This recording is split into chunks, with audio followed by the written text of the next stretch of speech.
Hello दोस्तों, मैं मुकेश हूं और आप लोगों को एक सच्ची रियल हॉरर स्टोरी सुनाने जा रहा हूं जो एक छोटी सी बच्ची की है। तो चलिए दोस्तों, आज का स्टोरी शुरू करते हैं। एक बार की बात है, एक छोटी लड़की जिसका नाम राधा था, वह एक छोटे से गांव में रहती थी। गांव के पास ही एक घना जंगल था जिसके बारे में लोग कहते थे कि वहां बुरी आत्माओं का वास है।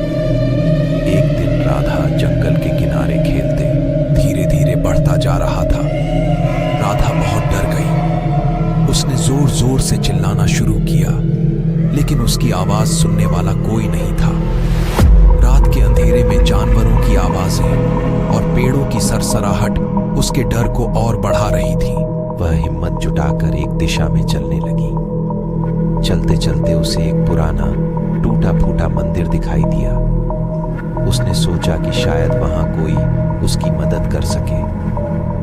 मंदिर के अंदर जाकर उसने देखा कि वहां एक बूढ़ा साधु बैठा है। राधा ने साधु को अपनी सारी कहानी सुनाई और गांव का राज था पूछने लगी। साधु ने मुस्कुराते हुए कहा, डर मत बेटी, मैं तुम्हारी मदद करूंगा।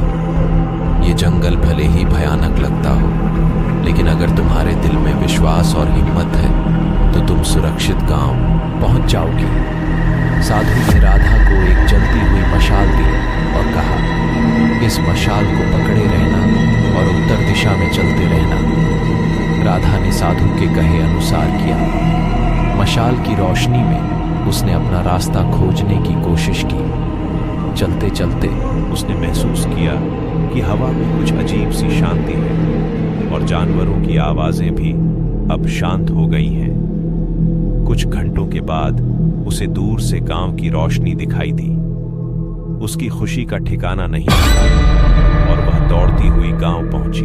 गांव वालों ने राधा की कहानी सुनी और उसे समझाया कि साधु असल में जंगल की आत्मा थी जो भटके हुए लोगों की मदद करती थी।